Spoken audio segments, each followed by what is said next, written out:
What is going on, everybody? My name is Keegan, and after introducing my G35 to the channel, it was only right to introduce this. Now, I wish I could be doing it on better terms, but I've actually recently put this car up for sale, and as I walk around it, I'll give you a little bit more background on why I did that, but I wanted to take a second to go over this car for the channel. This has honestly been my favorite car that I've ever owned.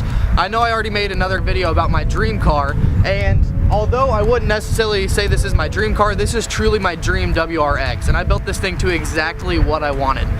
So we'll start with the front end here, just as I did on the G.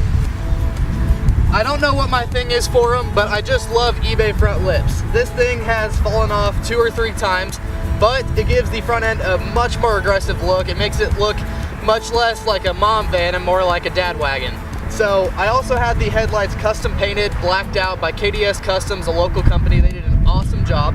Now, going around to the side of the car, we can't help but talk about these Enkei NT03 wheels. Now, they are 18 by 9.5 all the way around, wrapped in hand-cooked Ventus V12 Evo 2s. It's a mouthful, but that 2 combination made it so much of a better handling car. It made it grip the road a lot better than the stock. And with the BC Racing coilovers on it, it gave it that much more of an aggressive stance, as well as so much more performance on the street and around autocross the couple of times I had it. I'll back up just a little bit more as we're going around. You can't help but notice these beautiful Rally Armor mud flaps. From behind, we'll go around and get a little bit better of a shot. From behind, this car has gotten a lot more aggressive. Now, as you can tell, that's kind of what I wanted to go for with this. I didn't want it to just look like any other station wagon. I wanted to give it something aggressive, and I wanted to give it a lot more presence whenever you're going down the road. And from the rear end, these cars, I don't think have it from the factory, but I think I've achieved that. Now, what I did is I did these taillight overlays, and I went ahead and just did the red around this reverse light and then the entire left side, and I think that is probably my favorite combination with this. And a little bit lower, I went with the 4-inch tips on the Nameless Performance Muffler Delete. I think that these really filled out this rear diffuser. This is all factory bumpers and everything, but it works so well, and this is one of the best sounding exhausts. I'll cut to it right now.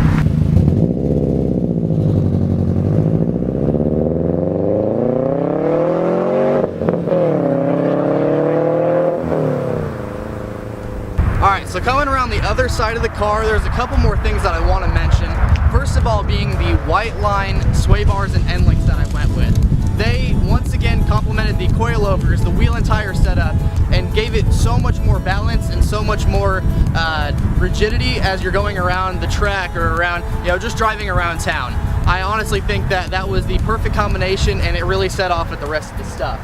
Now, to get into a little bit more of why exactly I decided to sell this car. Now, I wish I had all the money in the world to keep this thing and to pursue other dreams, but with the G35, as I said in that video, truly my dream with that is to eventually make it a full-blown drift car, and the only way that I'm going to get there is practice. Now, around here, I live in southwest Missouri, and there's really nothing. Northern Missouri is going to have a few more drift events, but even out of the state, that's the only real way I'm going to get seat time. And, with keeping this, I'm not going to be able to get a tow rig and a trailer and to be able to fun little things if I happen to break something on the G on track. So with selling my favorite car that I've ever owned, it's truly to pursue other dreams. And one day, after I've had so much fun with this, I truly hope to get something else. Maybe a new STI, maybe, an STI of one of these. With this just being the WRX, I'd like to have the 6-speed, but truly I have made this exactly what I want, and I really hope that you guys can see that. This is one of the best cars that I think you can buy for the money. Thank you guys so much for watching. Make sure to subscribe if you haven't already, and stay tuned for more videos. It's only going to get better from here. Hold on. I didn't get the WRX Limited for no reason. Let's see this interior before we get out of here.